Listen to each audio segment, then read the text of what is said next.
오늘은 용산에서 구축 아파트 대장이라고 하는 이제 한강자이 인테리어 리뷰 영상을 준비했어요. 제가 리뷰 영상을 보여드리면서 그냥 뭐 비포 애프터만 보여드릴 게 아니라 일반 집에도 적용할 수 있는 인테리어 꿀팁을 알려드리려고 해요. 어떤 인테리어 꿀팁이냐면, 이제 우리가 인테리어가 끝나고 우리 집에 이제 이사를 했습니다. 근데 계속 뭔가 디자인이 눈에 거슬리고 생활하기 불편한 점들이 나와요.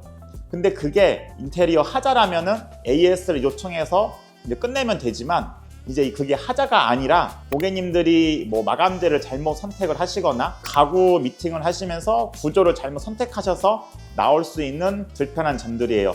그래서 이것들을 인테리어 하시기 전에 챙겨 놓으시면 좋으시는데, 그럼 이렇게 생각을 하실 수가 있죠. 이런 것들은 인테리어 사장님이나 디자이너 분들이 잘 챙겨줘야 되는 거 아닌가요? 라고 이제 생각을 하실 수도 있는데, 또 그렇지가 않습니다.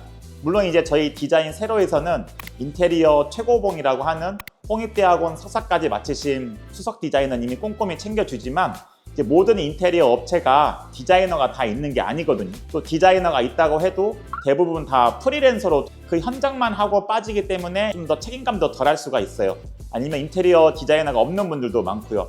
그래서 고객님들께서 제가 알려드린 꿀팁 한 6가지 정도를 메모를 해 놓으셨다가 인테리어 미팅 하시면서 이제 디자이너가 별도로 언급을 안 하시면 고객님들께서 챙기시는 게 아마 인테리어 만족도가 더 높을 겁니다. 그래서 오늘은 현관부터 시작하면서 한 6가지 정도 알려드릴게요.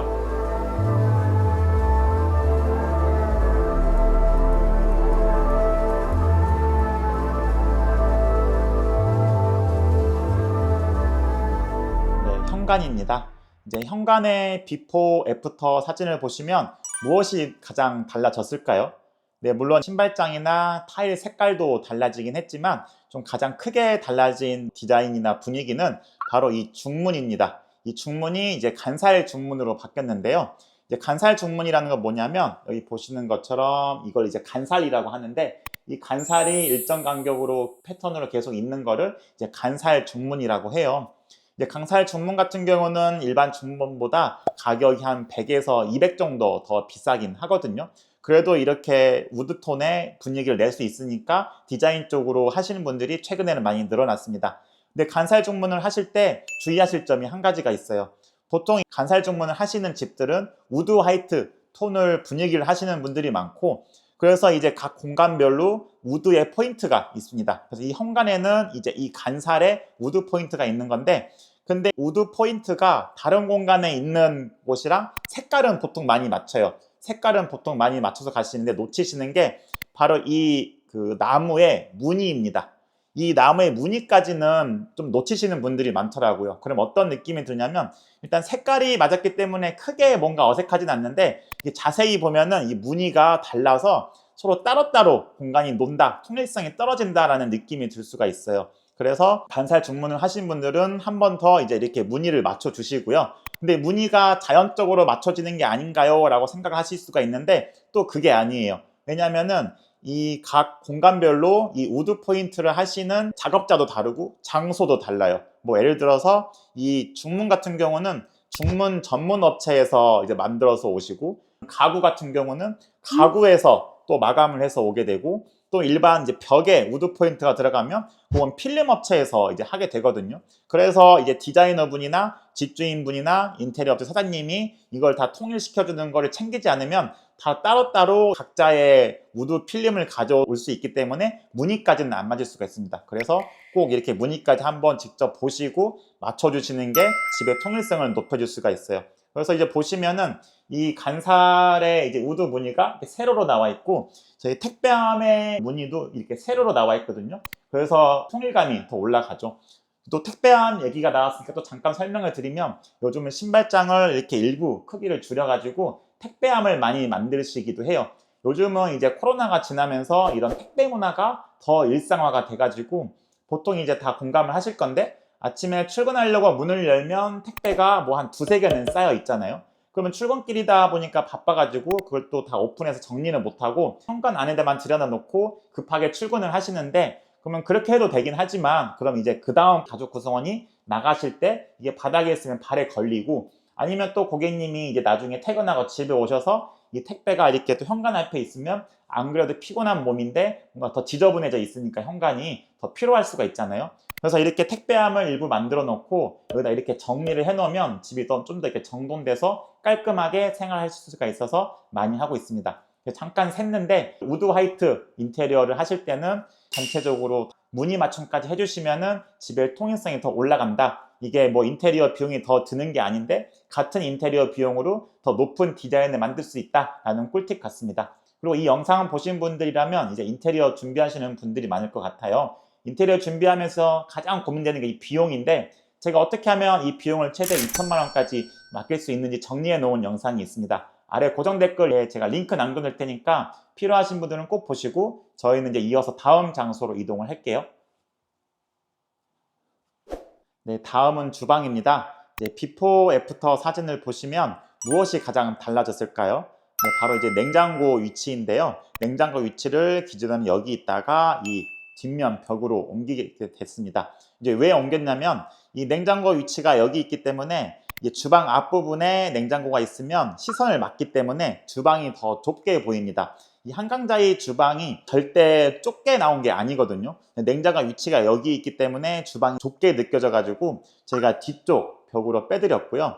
그리고 인테리어 주방을 하면서 이제 상판으로는 칸스톤을 얹어서 대면형 주방으로 이제 만들어 드렸습니다. 대면형 주방을 만들 때 저희가 꼭 챙기는 부분이 있는데 그건 바로 이제 이 인덕션의 위치예요. 보통 이제 대면형 주방에 싱크볼도 놓고 인덕션도 놓고 사용을 하시는데 특수한 상이 아니라면 가급적이면 인덕션은 기존 위치, 벽 쪽에 위치하는 걸 저희는 추천을 드립니다. 추천드리는 이유가 여러 가지가 있는데 뭐 첫 번째로는 이제 인덕션이 이제 앞으로 오게 되면은 인덕션만 앞으로 오면 되는 게 아니라 후드도 같이 앞으로 와야 되잖아요. 그럼 천장에서 이제 후드가 내려오게 되면 또 이제 시선을 가로막게 되잖아요. 그럼 또 공간이 또 좁게 느껴질 수가 있고요. 그렇다고 해서 위에서 후드가 내려오는 게 싫어서 매립형으로 쓰시는 것도 있는데 이 매립형 후드를 쓰신다고 해도 벽에 있을 때보다 냄새가 집 안으로 퍼지는 거를 막을 수는 없어요. 왜냐하면 인덕션의 위치가 벽에 있다면 이제 요리를 하게 될 때 이 요리하는 냄새가 벽에 있으면 이 벽에 갇혀가지고 어디로 못 퍼지다가 그대로 후드로 빨려 올라가게 됩니다. 근데 이 대면형으로 할 경우에는 요리를 하게 되면은 앞에 벽이 없기 때문에 후드에서 아무리 빨아들인다고 해도 집 안으로 냄새가 퍼지는 거를 막을 수가 없어요. 그리고 또 이제 인덕션이 이제 대면형 쪽으로 오게 되다면 요리할 때 뭐 기름이 튀는 것도 더 많이 튑니다. 벽에 있다면은 요리할 때 기름이 튀어도 벽에 묻기 때문에 벽만 이렇게 닦아주면 되잖아요. 근데 이 대면형으로 인덕션이 옮겨오게 되면은 요리할 때 생각보다 기름이나 이런 게 멀리 튀기 때문에 관리가 훨씬 힘들고 생활하시다 보면은 아, 내가 이걸 괜히 옮겼다라고 후회를 많이 한다고 하시더라고요. 그리고 또 대면형 하실 때 또 꿀팁 추가로 마지막 하나 더 알려드리면 이제 대면형을 만드시고 여기 밑에다가 이제 수납장을 만드시는데 이 수납장을 만드실 때 이렇게 여는 여닫이가 아니라 이 서랍형으로 만드는 거를 추천을 드립니다. 그 이유는 이제 이렇게 서랍으로 만들게 되면은 열었을 때 어떤 물건들이 있는지 쉽게 볼 수가 있어요. 한눈에 보이죠. 그리고 물건을 넣을 때도 이제 좀 나이가 드시면 허리가 아프신 분들이 많은데 허리를 덜 숙여도 돼서 허리에 무리도 덜 가요. 근데 이게 만약에 서랍이 아니라 여닫이라면 이렇게 열고 이렇게 봐야 되니까 이제 아무래도 좀 허리에 무리가 갈 수 있잖아요. 그래서 좀 우리가 만들 때는 추가 비용이 거의 안 들거나 뭐 똑같은 비용이 발생하니까 서랍으로 만드는 거를 추천을 드리고 있습니다. 네, 지금까지 주방 한 3가지 정도 말씀드렸고 이제 또 안방으로 넘어가서 또 어떤 꿀팁이 있는지 설명드릴게요. 네, 다음은 안방 설명드릴게요. 이제 안방도 비포 사진과 애프터 사진을 보시면 무엇이 가장 달라졌을까요? 네, 바로 확장입니다. 보시는 것처럼 제가 지금 앉아 있는 곳은 원래 이제 안방 베란다였어요. 이 안방이 여기까지가 있고 그 다음에 이 공간은 이제 베란다인데 지금 저희가 이제 안방 베란다를 확장을 해드린 거예요. 왜냐하면은 용산 한강자이 같은 경우는 큰 장점이 여러 가지가 있지만 그 중에 가장 큰 장점은 바로 이제 한강 뷰입니다. 그래서 이제 안방에서 한강뷰를 더 편하게 보시기 위해서 이제 안방 베란다를 확장을 해서 많이 사용하시는데요. 그런데 사실은 이 안방 베란다는 확장을 하면 안 되는 공간이에요. 왜 확장을 하면 안 되냐면 이 사진을 보시는 것처럼 여기 밑에 턱이 있습니다. 이 샤시 밑에 턱이 있는데 이 턱이 내력벽이에요. 내력벽은 철거를 하면 안 되는 벽입니다. 왜냐하면은 이 건물의 하중을 지지하는 벽이기 때문에 철거를 하면 안 되는 벽이라서 이제 확장을 하면 원래는 안 되는 공간인 거죠.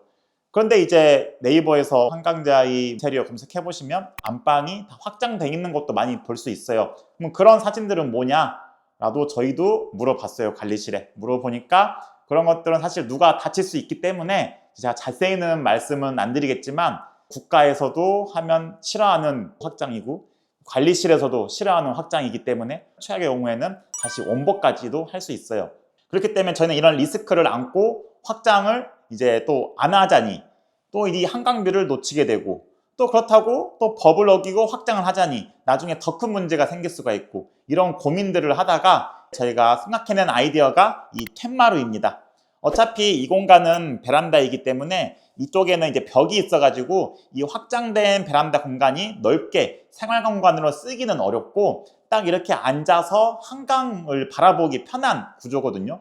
그렇기 때문에 저희가 한강을 오히려 더 편하게 보기 위해서 텐마를 만들어서 확장을 했고 여기 밑에 내력벽은 까보시면 알겠지만 그대로 있습니다. 그래서 이제 법적인 리스크도 줄이면서 이제 공사를 진행을 했어요. 또 고객님 같은 경우는 되게 책을 좋아하시는 취미가 있으세요. 그래서 이렇게 텐마루에 앉아가시고 이렇게 한강을 보면서 독서를 하실 수 있어서 고객님께서 더 만족도가 높아지셨다고 피드백을 주셨고요. 또 겨울에는 텐마루가 추울 수도 있잖아요. 그렇기 때문에 이제 보시면 여기 밑에다가 난방 보일러도 깔아 드렸습니다. 그래서 겨울에도 춥지가 않아요. 그래서 이 영상을 보신 분들이라면 이제 어떤 꿀팁을 얻어 가시면 되냐면 이렇게 안방에 밖에 보이는 뷰가 꼭 이렇게 한강이 아니더라도 정말 예쁜 경우가 많아요. 안방에 베란다 쪽에 밖에 보이는 뷰가 공원이라든지 파크뷰라고 하죠. 아니면 또 산이 보이는 마운틴 뷰라고 한다든지 그런 경우에는 이렇게 안방 베란다를 확장하고 싶은데 이렇게 안방에 턱이 있어. 근데 그 또 턱이 내력벽이야. 그래서 철거를 못해. 그러면 이 아까운 뷰를 좀 지저분한 안방 베란다를 통해서 봐야 되잖아요. 그게 아쉽잖아요. 그럴 경우에는 확장을 포기하지 마시고 이렇게 텐마루로 바꾸셔서 사용하시면은 이런 뷰를 꼭 챙기실 수가 있습니다. 꼭 안방뿐만 아니라 작은 방 같은 경우도 이런 경우 다 포함이 되니까 철거하는 부위가 이렇게 베란다가 내력벽이라면은 이런 텐마루 아이디어도 꼭 메모해 놓으셨다가 한번 적용해 보세요. 네, 이제 안방은 여기까지 설명을 드리고 이제 마지막 공간인 거실로 이동을 하겠습니다.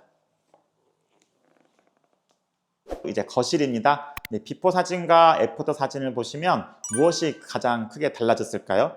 네, 바로 이 월플랫장과 이 간접등인데요. 저희가 이렇게 디자인해드린 이유가 고객님의 생활 패턴에 맞춰서 이런 공간을 제안을 드렸어요. 고객님께서는 TV를 거의 보시지 않으시고 이제 독서를 많이 하시는 편인데요. 이제 주로 생활하시는 게 독서다 보니까 그래서 거실에 이제 TV가 있기보다 북카페 같은 서재형 거실을 추천을 드렸고요. 서재형 거실로 만들어 드리기 위해서 이 월플렉스장을 추천을 드렸습니다. 이 월플렉스장을 할 때 이제 가장 중요한 점은 이제 미리 이 월플렉스장에 어떤 물건들을 수납을 하실지 생각을 해보시고 설계를 하시는 게 가장 중요해요. 그래서 우리 고객님 같은 경우는 또 클래식 음악이 듣는 게 취미라서 이 월플렉스장에다가 스피커와 이제 오디오를 넣으실 수 있게끔 저희가 구조를 해드렸고요. 또 월플렉스장에다가 이제 물건을 수납을 하다 보면 이제 밖에서 봤을 때 지저분해 보이는 물건들이 있고 또 밖에서 봤을 때 디퓨저처럼 추출을 해도 인테리어 쪽으로 효과적인 물건들이 있어요. 그래서 이제 지저분해 보이는 물건들 같은 경우는 그냥 이렇게 오픈 시켜놓고 개방시켜 놓으면 좀 지저분해 보이니까 저희가 이제 여기 간살 도어처럼 이렇게 도어를 만들어 드렸습니다. 이 영상에서는 아직 안 보이지만 저희 공사 중이라서 이제 완성된 모습은 이렇게 간살 도어로 지저분한 물건은 가려지게 됩니다. 이렇게 해서 이제 수납은 해결이 됐고요. 디자인적인 것도 저희가 챙겨야 되는데 디자인적인 거는 저희가 조명으로 좀 디자인을 살려봤습니다. 그래서 이 월플랫장에도 간접등을 넣어가지고 또 윗부분에도 간접등을 넣어서 마치 저희가 교보문고 가면 이게 베스트셀러 책장이 있잖아요. 그 책장처럼 이제 예쁘게 만들어 드렸고요. 그리고 이 거실에서도 이제 시스템 에어컨을 하시게 되면은 단내림이라는 걸 해야 돼요. 단내림을 왜 하냐면 이제 에어컨이 이렇게 있으면 이 에어컨의 뒤통수가 이 천장에 매립이 돼야 되는데 층고가 충분히 확보가 되지 않는다면 결국에 이렇게 밑에 내려가지고 에어컨을 설치를 하기 때문에 단내림이 진행되어야 하고요. 단내림이 하게 되면 여기 벽이 단이 생겨가지고 안 예쁠 수가 있잖아요. 그래서 그런 부분에는 저희가 이렇게 간접등을 넣어가지고 이 단내림도 디자인으로 살려드렸고, 에어컨 박스의 단내림 간접등이 이 월플래스 장으로 이어지고 또 여기서 끝나는 게 아니라 거실까지 이어지게 했습니다. 그러면 이제 어떤 일이 생기냐면 이 거실의 간접등이 탁 끊겼을 때보다 복도까지 이어지게 되면 뭔가 이 거실이 복도까지 확장된 느낌이 들고, 그럼 이제 거실이 더 넓어진 느낌이 드는 거죠. 그럼 이제 또 간접등 박스가 이제 복도까지 확장이 되면은 보통 복도등을 필요하게 돼요. 왜냐하면 간접등은 전구색이기 때문에 충분한 조도가 확보가 되지 않게 되거든요. 그럼 이제 복도에다가 또 복도등이 들어가게 되는데 복도의 매입등은 중앙에 설치되게 됩니다. 근데 저희는 이제 한쪽에 간접등이 있기 때문에 중앙에 설치하는 대신 이 반대편으로 이제 매입등을 잡아드렸고요. 또 고객님께서 이제 복도에다가 이렇게 액자를 걸고 사용을 하신다고 해요. 그 복도등이 COB 타입으로 해서 이제 액자를 비추도록 해서 현관에서부터 들어올 때 이 거실까지 좀 더 편안하고 디자인적인 요소를 살릴 수 있도록 도와드렸습니다. 네, 지금까지 설명드린 것처럼 이 거실 공간에서는 2가지 정도 챙겨가시면 좋을 것 같아요. 서재형 거실을 요즘 많이 하시는데, 서재형 거실을 할 때 월플래스 장을 하실 때는 꼭 미리 어떤 물건들을 수납을 하실지 생각을 해보시고 설계나 디자인을 하시는 게 좋고요. 그리고 여기처럼 이제 우드를 하신다고 하면은 아까 말씀드린 것처럼 이 다른 공간의 우드랑 무늬가 비슷하면 좋거든요. 그래서 그런 것들 꼭 생각을 해보시고요. 그리고 두 번째 같은 경우는 위에다가 단내림을 하시게 될 때는 간접등 박스를 넣어가지고 이거 디자인 요소로 살릴 수가 있고, 또 이게 가능한 구조라면은 간접등 박스를 월플래스장까지 이어지고 또 복도까지 이어지게 하면 더 공간이 넓어 보이는 효과가 있다니 2가지 챙겨가시면 좋을 것 같습니다. 그래서 꿀팁 영상을 마무리하기 전에 우리 고객님께 좀 제가 감사의 말씀을 드리고 싶어요. 첫 번째는 저희 디자인 세로를 믿고 인테리어를 맡겨주셔서 너무 감사드리고요. 또 이렇게 촬영까지 허락을 해주셔가지고 저희 구독자님들과 함께 인테리어 꿀팁을 나눌 수 있도록 좀 도와주셔서 진심으로 감사드립니다. 네, 이 영상이 도움이 되셨다면 좋아요와 구독 부탁드릴게요. 좋아요, 구독을 눌러주시면 유튜브에서 이 알고리즘이 유익한 영상이라는 걸로 인지가 돼가지고 알고리즘이 더 널리 퍼져서 다른 분들도 인테리어 하시는데 좀 도움을 받을 수가 있거든요. 그리고 앞으로 제 채널에서는 이제 이런 인테리어적인 정보뿐만 아니라 효율적인 가구를 어떻게 놨을 때 공간적으로 효율적인지 이런 내용도 알려드리려고 해요. 근데 제 채널 아직 작아가지고 이것만 보시고 나가시면 아마 다시 찾아오시기 힘드실 수 있습니다. 그리고 제가 몇 가지 장소만 지금 영상으로 촬영을 해드렸는데 화장실이나 보조주방처럼 이런 장소도 제가 비포 애프터로 영상을 만들어서 계속 남겨놓을 테니까 필요하신 분들은 나머지도 쭉 이어서 보시면 좋을 것 같습니다. 감사합니다.